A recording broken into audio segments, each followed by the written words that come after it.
flashing, frogs are croaking, the baby's upstairs, I'm outside toking.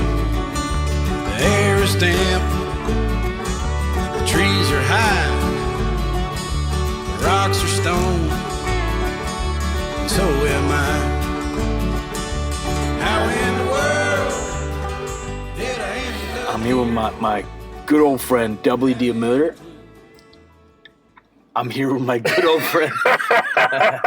What's my name? I'm here with my good old friend W.D. Miller outside of Mikasuki Hotel in Miami, Florida. We were on the fringe. We're not in Miami. We're on the fringe, man. We're in the swamps right now. It's like 4 a.m. about here. Yeah. We've been up all night. We've been having a good drink. I don't drink. No, I know. It's been, we've been airing out the car a little bit here. It's contact fucking high. I'm trying, you know my poison. I know yours. But it's cool, man. I like this spot. Yeah, this is like we're on Chrome, and that's like basically where Gatorville. The Everglades basically start. Yeah. It's liberating to be here in the sense. You're in the swamps. You're in the Florida swamps. The casino's a bit imposing. Like in the middle of the swamp, there's this giant casino. And it's like an oasis. It's weird. It's so weird, but it's not. I guess not in the middle of the swamp, but damn near, And it's such an incredible thing. Like the whole culture and everything out here is like Everglades culture is really awesome. Like, it is. It's a portal. We're at a portal right now. Yeah. The port of the Glades. Well, it's crazy. Like we talked. It's freedom and death. You talk about survival. What a special place Miami is, and everyone immediately thinks, Miami. The dance clubs and the nightlife and whatever, and that's a huge part of it. But not 30 minutes away, and we're in the Everglades, and and you hop on an airboat and go camping in the Everglades. My spot, man. I know like, and you got both. Like and there's multi-million-dollar yachts. 30 minutes from right where we're sitting right. But like it's not that way. No, it's not the swamp way. No. How people have survived, lived, and thrived throughout the times here is quite spectacular, man. Swamps. I think that's it's definitely a part of how they've survived out here. It's kept a lot of people out for a long time. Miami's a pretty young. South Florida's pretty young compared to Boston and whatnot. Miami's a teenager. Well, an emerging adult just got off a cocaine habit, trying to find himself. Out here, it's always been what it's always been in a way. Besides this beast right here, this big money man, it's. I mean, whether people know it or not, whether maybe it's subliminal, but the people that come here do know at least a little bit more about South Florida culture. Very true. Just because it exists, it does add something. Even though people are coming here to gamble and whatever it is, there's the paintings on the walls and the stories. I think a lot of people, unfortunately, don't look further than the casino or their next. No, but they get. But I think there are people that are. It's more of a taste than they would have gotten sitting in Bellevue, Nebraska, which is not. It's not a knock on Bellevue. Bellevue's got its own thing going. No, I know. What you mean. But this helps bring keep the heritage a heritage to to South Florida and helps show it to the people that come through this part, and I think they do a good thing. I think it's awesome that it's out here. You got good stories. You always good. You bring good energy to the places you go to. It's funny. I always just assume someone doesn't remember who I am, or people I've met that I met from high school or whatever. I just assume they don't remember me, and so for me it's just easier to just not interact. It's easier not to interact, man. Ain't that true? It's, is it from a safe distance, maybe? Is it, when you're entertaining people from a safe distance, being on stage, you go backstage, you go in your bus, or you go in your car, whatever you do in your van. No, it's funny. It like when I'm at shows, I just you see a lot of repeating faces a lot of the time. I've been doing it long enough that, so to me, it's like seeing family. I'm visiting. I play these different towns and stuff, and there's towns where I have family, and the nights that I don't have any family there, they feel weird. But at those places, getting on stage and performing is what makes you feel good. Still, in those that's places. what makes me feel. That makes me feel more comfortable because it's familiar. Yeah. Stage, it's all. I mean, they're all the same. Like ultimately, all the stages are the same. Like whether it's an actual stage or the corner of some dive bar. For me, I get behind a microphone and I strap my guitar on, and I feel more comfortable singing because I'm horrible at conversations. Yeah. Huh. Interesting, man. The songs are scripted. I know what's coming next. Yeah. And when there are surprises, when there are surprises, they usually end up being pretty good stories. Yeah. Yeah, man. Like when the stories are so easily forgotten, right? And there's people coming after us. There's people in our life that we can't talk to, we can't hang out with, we can't.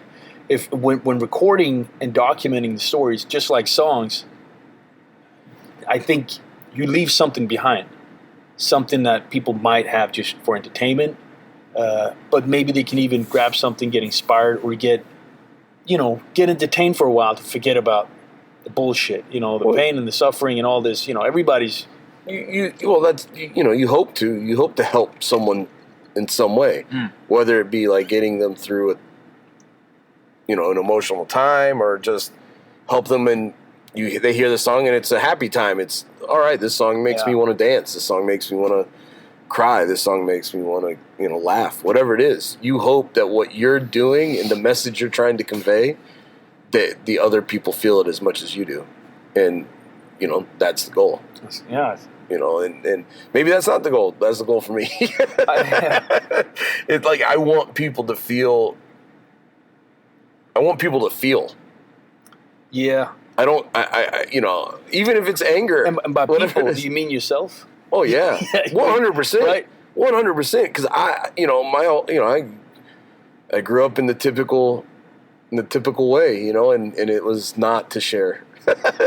Keep that shit bottled up, man, until it makes you want to explode. And it's better. Like in that sense, it's way better now, man. Like there are times where, you just want to, just have a bad day and whatever it is, and it doesn't make you any less of anything. Yeah. You get to have bad days. You get to have bad. It's fine, man. And that's okay. And the important part is how you handle the bad days and the good days, to have, you want to mitigate the bad days and extend the good days. Mm-hmm. Figuring that out is probably the hardest part. You got to stay a little conscious of what it is. A little bit. Yeah. Yeah. I used to be very blissfully unaware of things around me. I was very focused on my own energy, my own rush, chase for the high, and just to get in that moment, to be in the chaos sphere, and the ultimate escapism. Mm-hmm. Time stands still. You are hanging out with friends. You're getting wasted. You're doing drugs. You are making music, which is the ultimate. It's always been ultimate because you leave something behind. Mm-hmm. That song that gets made, that interaction. As you get older and as you get more conscious, it gets tougher because you have to consciously go back to a place that you are capable of going very deep into when it comes to entertainment, when it comes to creating and all this. But the path to go back, it's painful. How do you get back to a place to feel that high again. But as you get older, different things become important. And so you know, when you're a teenager or when you're supposed to go through these stages, and what the blissfulness comes from different things, and where things start to get weird is when you continue to go to those things that made you happy as a kid, and when you're sitting there, you're going, yeah, this doesn't make me as happy as it used to, but you keep going back to it, thinking that it's going to be better the next time, and you just have to realize that you grew up a little bit, and like, not to say backwards. Yeah, you move forward. You always, like, if you're happy where you're at, then stay where you're at. But what I'm saying is weird is that when you feel unsatisfied at this thing, strive for more. Try to do more, and it might be fucking hard. It might be impossible. It might never happen. But always strive for more. Strive to be better. Strive to do better.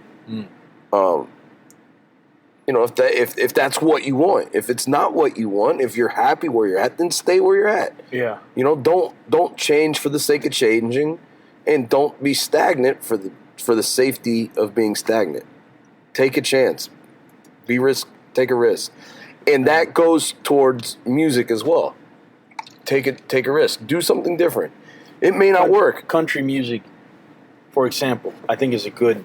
And I'm going to put two things: country music and black metal. It sounds weird, maybe for some people, but for some people, whatever let's say hardcore, right? Yeah. Whatever kind of music it is, when you're trying to preserve, you're conservative. When you're in something, you want to sound the same way. The decades go by, you stay the same. You preserve it. You're maintaining it. But the people that preserve it, yeah. I mean, some of them are important, right? I respect. That's why I'm saying I don't think I could do that. No. I think I can do it better now as I'm older. I can do it better now. I understand now that you need to, but having a progressive soul, having something that's like, and not in a political way, just in a progressive. You want to do more. You want to experience more. You want to so the new high.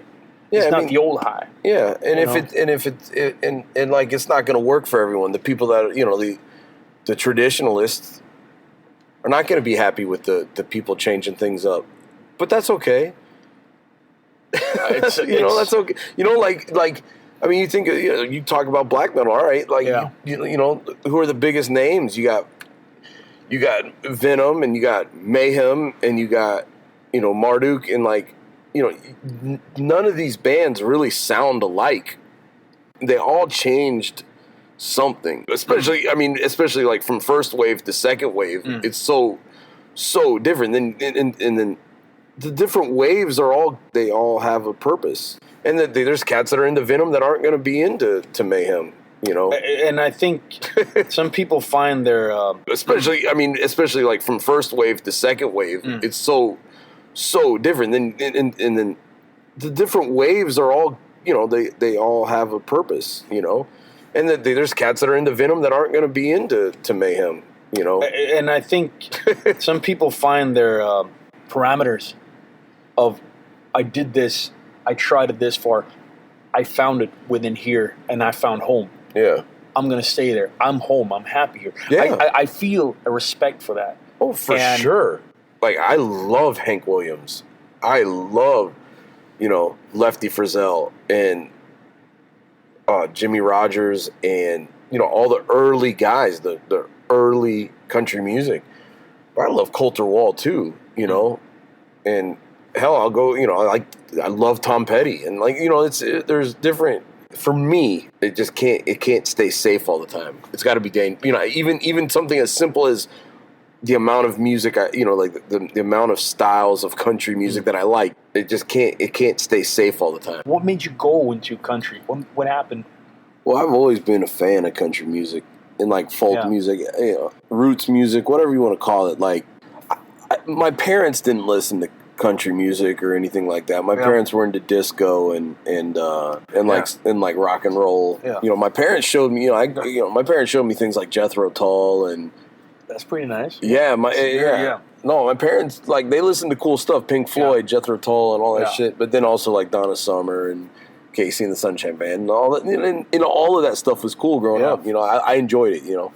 And, you know, I'd go up to Kentucky. My grandpa would probably, you know, have a Dolly Parton tape in his workshop, or a Merle Haggard tape, or he was a big bluegrass fan, so he'd have like Flats and Scruggs and you know, Ralph Stanley and all that stuff. So your grandpa was the oh yeah, that was the catalyst for that kind of stuff. And that's who. What was the early stuff? What he used to play to you? What was the stuff that really got you? Like you said, Dolly Parton. He didn't like sit me down. Like, he didn't sit me down and show me some music until I was like much older. Like, I was already playing guitar. Yeah. He would just, you know, he'd have like I say, he had like 2 tapes. You know, it seems like, and it was a Dolly Parton tape and like Merle Haggard. We all got those tapes, man. You know, those that just kept going on. It felt like this shit played for years. Is it only in your head, or did it get so ingrained? Like, and that's how, you know, how it really felt for me. And like when I would go visit him, you know, like that was like sort of the soundtrack. Was these random tapes that he had, you know, and it was really only in his workshop that I could think of. Random to you. To him, probably they were like, "This is my fucking playlist." Like, like they were at full album, but that was like, "This is my shit. I live my life. This is me. I feel good when I hear this." And and you know, so I was always heard that growing up, and then, but still, you know, I was listening to rock and roll more because that's what was played mostly in my house, you know, and. When did you start to start playing it? Music? No, not music. I would say country.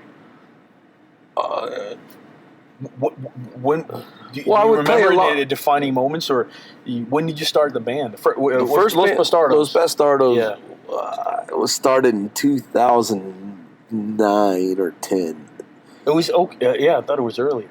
No, Los Bastardos was 2009 or 10. You did anything before that, or that was just like, fuck it, I want to do this, and this is going to be the start. I didn't. Well, so prior to that, I would record country covers. Yeah. Like at home, just for myself. This is the fucking shit. Do you have those demos? Oh yeah. This is the shit I'm talking about. They're weird, man. I mean, they're not weird. I didn't know what I was. I loved that stuff, and I just didn't know. I played in metal bands, so I was trying to figure out how these guys did that shit with clean guitars. It's like you're not hiding behind distortion, and it's so truthful. Like, you're telling, like when we were playing in metal bands, it's just make believe, you know, for the most part. You know, it's. And like, to me, country was like, we're telling this story, this story that I grew up hearing, that I grew up, you know, it was really romantic to me. like the idea of country music and Johnny Cash and Merle Haggard and all these guys. And I didn't know how to do it, you know, so my idea of doing it, and I'm probably like 21 or 22 at the time. Like that, of these recordings. Yeah. And that was probably a major moment, because then that was me pushing forward. I like just sat around in my room doing Hank Williams songs and Johnny Cash songs, but this was me making some, or not, you know, I was doing something with it, you know. You felt like this is. It felt cool. This is a calling. This is a cool thing. I'm gonna get so much shit for this if I go out. I didn't even think about that. No, because like even when I was playing in metal bands, I mean, like, on the scene from what you were doing. No, because they knew, everyone knew I was in. You know, like, it wasn't like I was like an in the closet country fan. You know, I'd be like I think, you know, one time I opened for Cannibal Corpse and I was wearing a Hank Williams shirt. You know, like, so like everyone fucking knew that I loved country music, but I also like metal and the full commitment, the full step. That, you know, it was it was not unexpected to people. Like, no, you know, but for you, Was it a grow? Was it kind of like a slow, like just like kind of getting into it, or? Well, let me put it this way: what did you deal with the most? Was it just like fuck it, I'm doing it, and you went out and started playing, or was it like, were you putting your toe in and trying to get it out, playing it a bit, trying to get? No, I didn't. No, like it wasn't like at that point. It was just me sitting in my room doing songs. Like on Pro Tools, like just figuring out how to create like what chords are used, like what structures are used for country music. Mimicking the masters. Yeah, it was, and it seems like such a ridiculous thing probably to someone that grew up playing that, but I think that's the least ridiculous thing. To mimic the masters is something I think we fight that, and I think progressive. I say people that like, no, I want to do my thing. And I think that's a youth kind of thing that's in there. Like, no, I got to do my thing. I have to put my stamp on it. That we forget, first of all, mimic the fucking masters. Well, we don't talk about, back then you don't talk about, you don't mention like, no, I'm going to make this. You're a cover band, you're swearing, right? Yeah. You're fucking. But the ones that just like, no, I'm going to mimic, I'm going to do exactly that and then put my fucking spin on it. If you know what the rules, then you know which ones to break. This is true, yeah. So like for me, it's probably ridiculous because I just sat, like, I was like, it seemed someone that grew up playing this kind of music with like their family might say, well, of course, what do you mean you don't know how, like, you didn't know the structure of a country song? No, I didn't know because I wrote metal songs or like heavier songs leading up to that. You're still fighting. I just didn't know how to do it. And I came from a world where you, like rock and roll and stuff, you create in a group, in an ensemble. It's multiple people together. So I was like, I don't know anyone else that listens to country music. So how do you start a band by yourself? Yeah, like that idea of a solo artist, that was not even a concept to me. That was, what are you talking about, solo artist? No, you create it, you get together with your friends and you write these songs. So out of necessity. Well, because that's what you wanted to do. So I didn't, so out of necessity, here is now me recording these songs because I didn't know what it meant to start a country, to be a country singer. I didn't know, or a folk singer or whatever it was. I didn't know what that was. What I knew was when I started a metal band when I was 14, I learned to play these songs with my friends, and then from there we go, oh, well, if we do this, that sounds cool, and now that's ours. Yeah. But it's based on this other thing that we learned. So that was my concept, was, okay, let me learn this, and then hopefully someday I find 4 other guys in South Florida that like country music too, that want to play. And I did. Oddly enough, I found I was playing a hardcore show, and I'm talking to my buddy George that I knew from around the scene and whatnot, and we start talking about country music. And I was like, oh, shit, country music, I mean, like, dude, this kind of sound like a ridiculous conversation, but we're in South Florida. And I was like, dude, let's get together, He's like, yeah, man, I play fiddle. I was like, ding, And then to find a fiddler in Miami. Oh, my God. And a good one at that. I mean, George is great. A great songwriter and a great musician, and he does his own solo thing, and it's amazing, called Yankee Roses. But when he and I got together, it was probably in like 2009 or so. Yeah, that was when things changed for me. You started hearing it, started feeling it. Oh, I started understanding it. I started writing it. Like, I never wrote it at that point. I wrote different things. I wrote from a different point of view. What kind of stuff did you guys play back then? You did covers? Or you did the first time we got together, we wrote a song. And it was a goofy song. That's why we came up with such a goofy band name. Bastardos Magnificos. It's such a ridiculous... Beautiful. The band, my first band name, well, before, you always have those bands prior. but I think the first one was Voodoo from Beyond. Okay. Yeah. And you look at it now, you're like, God, nothing. We're in Sweden. Yeah. In a small little, like, well, you were Voodoo from Beyond. Yeah. But this was, we looked at it, and I even got it tattooed in. And that's awesome. and we were really looking at the States. We listened to the music, and we did these things that were so out of our place there, but we felt the calling to it. Yeah. We felt that.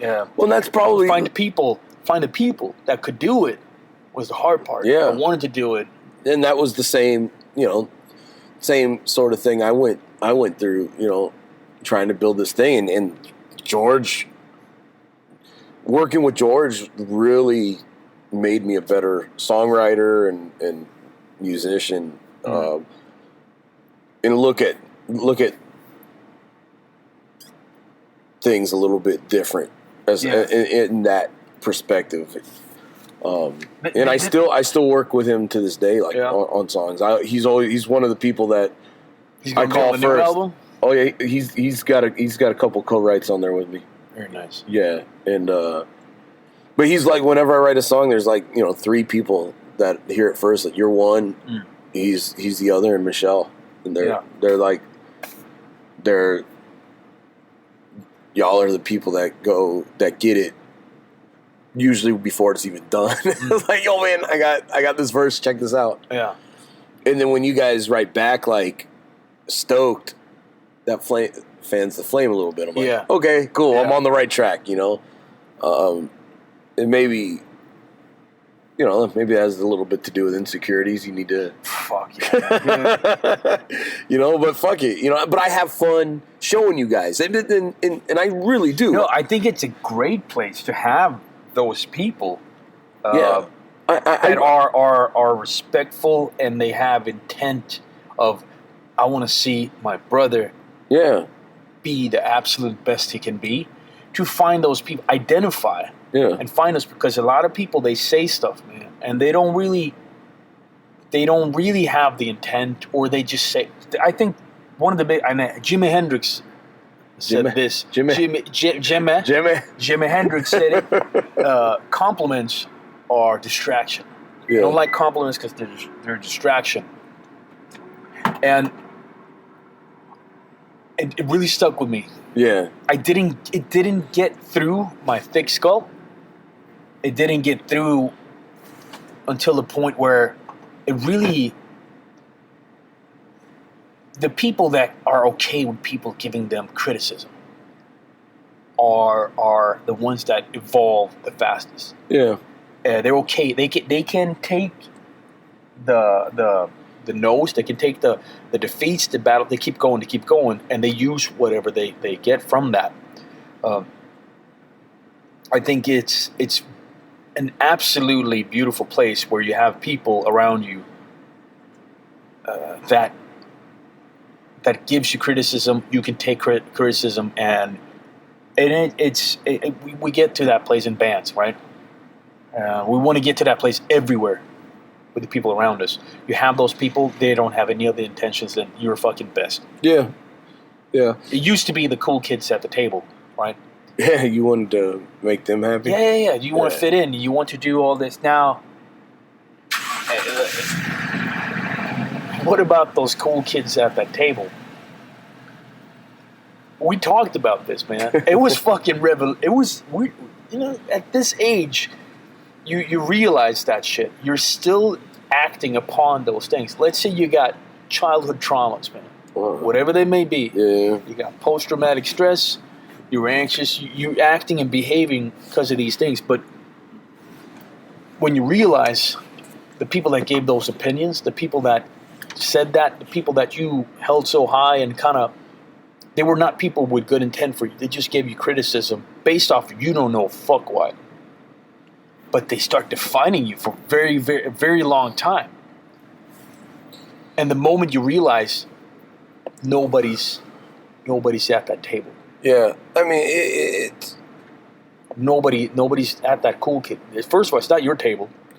No, it's empty. That's where authenticity is important, man. That's why you just build your own table. You sit at your own table, and you hope a couple You hope that people come by and join you to eat from time to time. Yeah. For me, that's like a growing thing, you know, like learning to do that, you know, like in being open and being caring to people, you know. I think we care so fucking much about, especially in teenage years, you start caring a lot about what your friends think. You want to fit in, right? And then you got emerging adulthood. Those things that happen in teenage years is now affecting you, along with the stuff that affected you in your younger years, your younger years. And then if those two things have not been right, it's a hard journey back to the place where I don't care what anybody thinks. I do care what people that care thinks, but I don't care what people that don't, and even people that care. You can have family members, right, that are, oh, you shouldn't have agendas, but to find those people that have no fucking agenda besides just be the best you can be, just fucking do it. Yeah, I mean, you just got to know who to take. You want as many people to accept your art as possible, you know, so you can continue to do it. It's also something as superficial as money. More people that are on your team or at your table, like there's potential income, and that income equals more art. All right, well that's good. So your boy's name is Levon. Levon. Lee. Lev. Lee. Levon, man. Levon. Tell me about Levon. How come you picked that name? What? He's named after Levon. I know a country artist. I know this much. Not a country artist. No, he's a folk musician. No, he's a rock and roll artist, man. He's a drummer. I know. You taught me about from the band Levon. Yeah, but he did some like Americana records. Yeah, like I saw him on. Was it on Letterman? Oh yeah, Letterman. He's up there in a sweaty shirt. Probably not sweaty. Just look fucking raggedy. he just. Man, he's just an old farm boy from Arkansas. He's just playing, having fun playing rock and roll music, man. I don't know. I just like this style. I think it's a very healthy. The way I saw him there, the approach to his mannerism and the songs. Was it Rag Mama Rag? Rag Mama Rag. Yeah. He. It's funny you mentioned like, you know, a healthy way of doing it. He had the documentary about his life is called "Ain't in It for My Health." Yeah, well, true. Man, I think there's an expression. I don't know if there's an expression here in Sweden. It's called "Sen ska syndan vakna." No, we don't have that expression. Well, no, exactly that way. So it's late shall the sinner awake. What? Late shall the sinner awake. Oh, okay. Do you have it? Is there an expression? I never heard a kind of like. No, I mean, but maybe. You get the concept, right? Not at all. Late shall the sinner awake. Yeah, so like the sinner's the one that like late to the party or whatever. No, it's just awake. You just like okay, I'm sorry. You the crawl to the cross and all that. But in Sweden, it kind of it flows a bit. Sen ska syndan vakna. Yeah, no, because it doesn't really make sense to me in English. But there's probably people listening. I think it's better late than never. That's what it is. Better late than never. Yeah, but maybe it's you priest. You know, the pastor. You know, the preacher saying that. Well, better late than never. It's like, you know. Okay, that makes more sense. Shall the sinner away, and especially people, I think, of our, you know, and like you said, that not in it for your health. Yeah, no, you're in it to have fun. Yeah, fucking play rock and roll, man. You know, it's whatever rock and roll means to you. You know, that rock and roll attitude. Yeah, just do it because that's what the fuck you're supposed to do. Can rock and roll be anything else but self-destructive? Yeah. Yeah? Yeah, but you got to... Tell me how... You got to have controlled burns, man. You know? Controlled burns. That's what it's about. You know, you light that fire from time to time. Yeah. Otherwise, when it does come, because it's inevitable... Yeah. And you haven't been doing controlled burns... Oh, that's a big burn. Oh, man. It's a crash, right? Yeah. That's when the fucking rocket ship... That's when you have to evacuate people and shit. Yeah. Get out of the fucking way. Yeah, man. We're at Mikasuki Casino. Yeah. We're in the fucking swamps now. Oh, yeah. We're in the swamps. Yeah, we got gators to the right of us, left of us. Yeah, we got some sharks in there. Got some. Oh, there's definitely some sharks in there. Yeah, we got some Indians behind us. Yeah, they run this place, man. Yeah, they do. This is their spot. Yeah, no, it's cool, man. We're here. Got a hotel room here, and we're playing a private party tomorrow. That's cool. For a couple friends of ours out here on the reservation. Yeah. I have to say something. I am fucking proud of you. Thanks, man. And I know you said once you weren't sure if it was, and this was back when we did the Kentucky Treaty. We're going to get back to that. You said that I'm not sure if there's the greatest blessing or the biggest curse in my life that I ever learned to play the guitar. 100%. I still feel that way. Yeah? Yeah, because you for me, it was the obvious course. I took the obvious course. Once I picked up the guitar, to me, the next thing was to start a band and play on stage. That was the obvious course. Like recording time, like being in the studio was never what came to me. Yeah. Like what I got excited about was playing on stage. The thought of playing on stage when I was first picking up guitar. Getting that energy, that synergy, man. Well, it just seemed like fun, man, and so you chase that, man. You get that real good show, and then you chase that for the next one. You're like, all right, it's just got to get better and better, you know. Maybe, I don't know, you know. And like, if you chasing the wave, like. Well, you're chasing the high. Yeah, the high. The high's better. You know, that I mean, that to me, man, that shit is it's such a euphoric feeling, man, when you're on stage and everything's going right. And then what I say about, like, I don't know if it's a curse, like when it's not going right, like if you have sound problems or whatever, that's, or like the crowd's just not into it. There's nights where it's just they're there for other purposes. You know, they're there to drink. They're there to have fun. Yeah. And you're there. They're entertained, but they're not. You're not their focus. Yeah. You know? You're gonna remember your songs. They're gonna sing along the next time. Maybe not. And you don't. And so those are the days. But you just get him with one, man. Oh yeah. Yeah. I mean.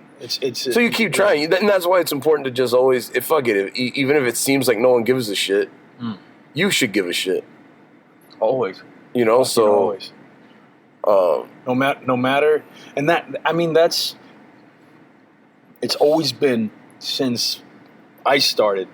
Since I know we share the same mentality about that.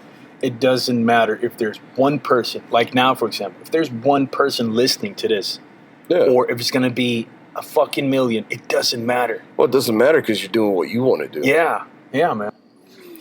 So tell me about your story. My family tells stories, man. I know. I've been there. I've heard them, and I got swept away by it, and I got the opportunity to get immersed into these stories. You know, my grandparents and you know their siblings and everything, they grew up during the Depression, and in the middle of Kentucky and Indiana. You find ways to entertain yourself, and then they just all became these just brilliant storytellers. I mean, they'd keep you on the edge of your seat, like watching a suspense or like a thriller, you know, and I spent hours just listening to them talk and just tell stories and so that's why, like, my lyrics are so story driven and really now more so music is becoming more of like a texture in the background. And I want the stories to come first and be and because that's what grabs me. That's, you know, I hear, you know, now especially, you know, when I was younger, maybe it was more about the chaos, the energy, and the energy, Now it's more about the story, because in the content and you got a good story right now. From you got a good Miller story. You got a good from your mom's side. It's not Miller. No, Napier. Well, yeah. Well, my mom's a Malicote. Malicote. Now we're talking here. I went to the gravestones of Malicote. Yes, you did. And there's some spelling variations on this too. Yeah. Right? Explain that. I'm gonna mess this up because they don't know. My grandpa's last name is Malicote, Malicote. Mm-hmm. That's what I believe I messed up. Because his brother is Malicote, and it's Malicoate. Okay. What? And then there's actually like two other variations on the name, all from the same family. Why did they do that? Midwives not knowing how to spell. They filled out the church. They filled out the birth certificate or birth announcements or whatever, however they did it back then. But yeah, they'd send them to town, the midwife to town with the information spelled out, and I guess no one ever checked it. And so my grandpa and his brother have and I saw them next to each other, tombstones. Yeah, they're connected. They're not even. It's the same tombstone. Yeah. Yeah, but just like different names. Yeah.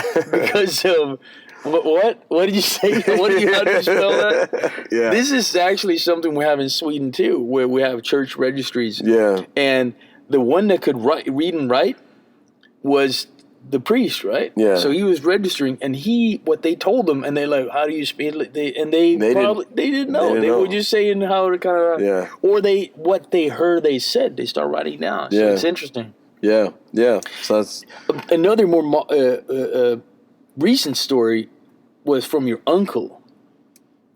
Your uncle, right? Yeah, my great uncle. Your great uncle, Sam. Yeah. And tell me the story about what he did with the piece of artifact he found on the ground. I love this story. This guy is, he's well, Sam's like he's like, a man's man, I guess you would say, this guy's a hunter. Yeah. I would say like a master hunter. Master hunter would be, the closest thing I'll ever meet to one, and he's a meticulous note taker, and really everything he does, it seems like, his goal is to be the best at it, or at least do his best at it. Yeah. He doesn't do anything half-assed. He's whole ass on everything. Yeah. And I guess one year he decides to make a rose garden. And apparently he makes this, he has this world-class rose garden, award-winning. And one year, I guess, while he's tilling the soil or getting it ready to plant or whatever it is, he comes across an arrowhead, and this is like a stereotypical arrowhead, like what you see, like chisel, like rock, a flint, and like hewn, there's some old. It's old. Well, and it looks old, It's So he has a buddy of his fabricated into a traditional bow, like a what they call a primitive bow. Yeah. And he has the bow and the arrowhead put onto an arrow with feathers for the tail pieces and everything, and he, at first I think he was just, was for decorative purposes, or, to make the piece, Well, one year he gives himself challenges for, on his hunts. Yeah. And one year his challenge was to get a buck with this arrowhead, with this primitive bow. Yeah. And he did. He got a buck with this primitive bow. Yeah, I mean, you see it. He's still like, he showed it to me. Saw the coagulated blood on it. I saw it. It was. I mean, it was so excited, and we were at awe.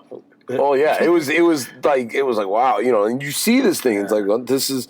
So he takes it he takes it to a local historian that specializes in arrowheads and Indian artifacts. And the guy tells him, well, this is an incredible find. This thing is 10,000 years old. Mm-hmm. So 10,000 years old. Yeah. And like, probably got a deer then. Yeah. And 10,000 years later, my uncle got a deer with it again. But it's also, the one thing he got wrong, though, is that it wasn't an arrowhead. No? It was a spearhead. Oh. Yeah. So I told him, well, it looks like you're going to have to turn it into a spearhead. He's working on that? It's not a bad idea. Well, yeah. So, now he's got to get a deer with a 10,000-year-old spearhead. Oh, that's a fucking challenge right there.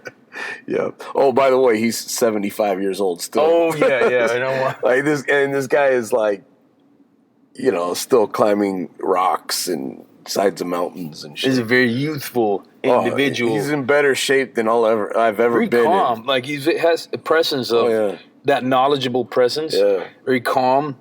And you just, it draws you in as a storyteller. But not just a storyteller, but a creator of stories. It's almost like reading like a Jack London book or something when you're talking to him. Just the way he's doing all these things that you read about then. Call of the Wild type stuff. Yeah. And what are we doing right now? Telling his story. Telling his story. He's a creator, and that's I think is. Yeah, no, that's to create the stories, man. Not just tell the stories. That's leaving a legacy. Yes, that's definitely leaving a legacy. A legacy of action. Yeah, no, it's so you want to. A legacy that inspires. Well, and that's the thing. So going back to doing what makes you happy. Well, hunting made him happy, makes him happy. Mm-hmm. Fishing makes him happy. Outdoors life. I mean, this guy has has a converted van. He did van life from back in the 70s, and like his wife and he, to facilitate doing this stuff, he was a teacher. He taught school. But his passion was hunting, and that's his music. And he did what he could to make himself happy. Mm. And like with his family and provide for his family. So he's someone to at least keep in consideration when you're making life choices. You know, like all right, it's an inspiring guy. Whether he means to be or not. I think he's. I think at a good point it doesn't matter his actions and his to be the master and commander. Yeah. Yeah, that's the impression you get from people like that, and I mean the best we can aspire to become, ourselves for others to tell stories, do things. We grew up in a weird era. Maybe we romanticize certain things. We grew up. True. We grew up in the '80s where it was like it was so technologically. It was the exploding. It was like when it was coming on to just get Nintendo and we were first adopters to all this technological stuff that we sort of got we missed distraction. There was a lot of there was a lot of distraction. The real big birth of that distraction from nature, from life, from So now like as growing up in a city, I read a lot of nature books or like books about the wild or the Wild West or like mountain men and stuff like that. So I've always romanticized. Oh, me too. Yeah, absolutely. That lifestyle and that just the outdoorsman. This in that sort of rebellion from the environment I was raised in. Yeah, the city, and it is very true. Yeah. It's calling. It's always calling because it is what we are. Yeah. The other stuff is distraction, disconnect from it, and I mean, it's a good thing. At least you're aware of it and you search it and you yearn for it. So the best thing we can do is act upon it. Yeah. Well, I think it's awesome that you're out here I think that it's going to be awesome to see you guys play tomorrow at the reservation, and to have. I mean, I haven't seen you in a while. Yeah. So it's really, I'm stoked. You know, it's the middle of the night. We got the opportunity to say, hey, man, I live like 10 minutes away from here. So I'm coming over. Let's sit down and do that talk. Oh, yeah. And I'm stoked, man. I'm stoked we got to do this. I'm glad. Dude, you know, I'm always glad to see a good friend, you know. Amen. You too, brother. It's you know, you see a lot of random faces, and it warms your heart to see a familiar face. We're in the swamp. You know, yeah. You know, when at 4:00 in the morning when you least expect it. Yeah, man, it's the best. You know, the best. You know, it makes the time where that none of that's around go easier. On that note, thanks for doing this. Yeah, man. And I look forward to having another talk real soon. Oh yeah. Get some more stories rounded up, you know. And yeah, man. Stay fucking safe out there. Oh yeah. Thanks, bro. You fucking bad bastard.